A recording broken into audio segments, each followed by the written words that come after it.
लेके आएगी कि इस देश के नौजवानों को मुफ्त में 5 करोड़ कटोरा बांटा जाएगा।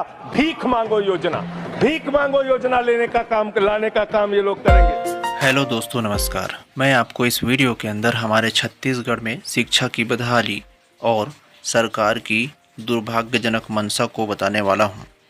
साथ ही साथ युवाओं के लिए मैं कहना चाहूँगा कि इस वीडियो को देखने के बाद कमेंट ज़रूर करें, क्योंकि इस वीडियो के अंदर मैं ये भी बताने वाला हूँ कि हम युवाओं को सरकार के द्वारा कैसे और किस रूप में छला जा रहा है।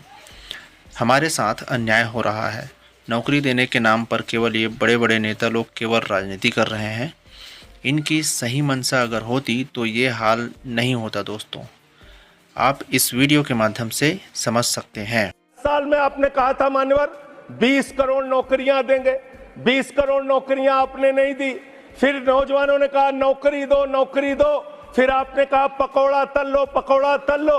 फिर आपने कहा पान की दुकान लगा लो। फिर आपने कहा 4 साल की नौकरी कर लो सेना में, 4 साल की नौकरी। मैं मान्यवर आपके माध्यम से भारत के प्रधानमंत्री से बड़ी विनम्रता पूर्वक पूछना चाहता हूं, देश के प्रधानमंत्री को 73 साल की उम्र में तीसरी बार प्रधानमंत्री बनना है, लेकिन किसान का बेटा नौजवान सेना में 4 साल की नौकरी करेगा। ये भेदभाव क्यों है? मैं पूछना चाहता हूं मान्यवर, आपके माध्यम से इस सरकार से जानना चाहता हूं, अगली योजना क्या आएगी आपकी? आप कह रहे हो इंटर्नशिप योजना, ट्रेनिंग योजना, 5,000 रुपए की ट्रेनिंग ले लो। 500 बड़ी कंपनियों में आप देंगे। मुझे भारत की 100 कंपनियां आप बता दीजिए जिसमें एक कंपनी में आप 4,000 ट्रेनी रख सकते हैं। एक कंपनी बता दीजिए जिसमें आप 4,000 प्रशिक्षु आप रख सकते हैं ट्रेनिंग के तौर पे। ये भी अब मुझे लगता है एक ही योजना बाकी रह गई है मान्यवर।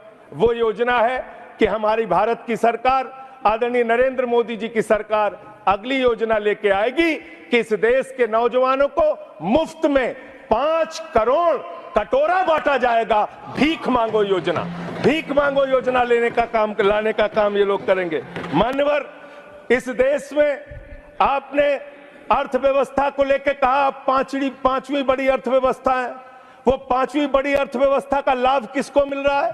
आपके चंद पूंजीपति मित्रों को, जिसका 16 लाख करोड़ रुपए आपने माफ किया।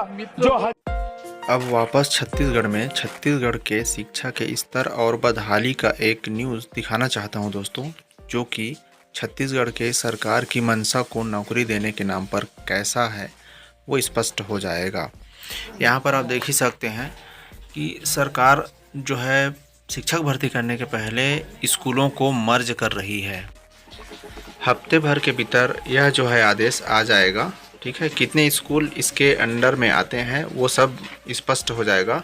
मीटिंग में स्कूल शिक्षा विभाग के अधिकारी युक्तिकरण करने वाले स्कूलों की संख्या लेकर पहुंचे थे। वह संख्या जो है पहले से काफ़ी ज़्यादा थी।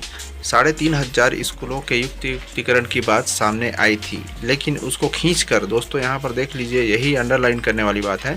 4,000 तक ऐसे स्कूल हैं, 4,000 ऐसे स्कूल हैं जो एक ही कैंपस में और स्कूलों के साथ चल रहे हैं, और लगभग 1,500 स्कूल ऐसे हैं जिसमें राष्ट्रीय मानक के हिसाब से 10 बच्चे कम हैं। इनमें 100 से अधिक ऐसे स्कूल हैं जहाँ बच्चे 10 से कम हैं और शिक्षक राष्ट्रीय मानक से कहीं अधिक है। ऐसे स्कूलों को आसपास के स्कूलों में मर्ज किया जाएगा, तो बच्चों को परेशानी तो इसमें होगा ही दोस्तों।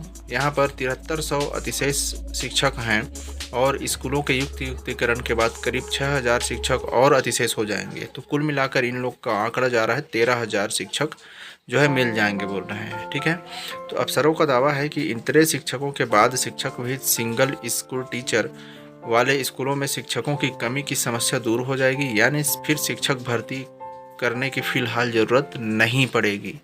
यहाँ पर सबसे नीचे को लाइन को देखिए दोस्तों, यानी कि शिक्षक भर्ती फ़िलहाल इसकी ज़रूरत नहीं पड़ेगी। तो ये सरकार की मंशा को, छत्तीसगढ़ के सरकार की मंशा को साफ साफ जाहिर करता है कि ये भी सरकार क्या चाहती है और युवाओं को क्या आवश्यकता है, और छत्तीसगढ़ के नौनिहालों को, छोटे छोटे बच्चों को कितनी शिक्षा की आवश्यकता है और ये बदहाली कहाँ तक पसरा हुआ है दोस्तों। तो यहाँ पर आपको बताना चाहता हूँ कि जब विधानसभा चुनाव हुआ था तब 57,000 शिक्षक भर्ती की घोषणा के लिए बड़े बड़े पोस्टर और प्रचार भी जोरों से किया गया था। चुनाव जीतने के बाद जब बहुमत द्वारा सरकार बना लेने के बाद 33,000 शिक्षक भर्ती होगा, इस तरह से घोषणा ऐसा खुद सीएम सर ने पोस्टर लगवाए थे।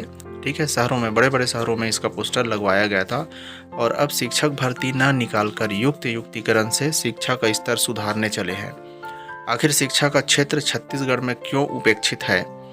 अपनी राय कमेंट बॉक्स में ज़रूर करिएगा। थैंक यू दोस्तों। जय हिंद, वंदे मातरम।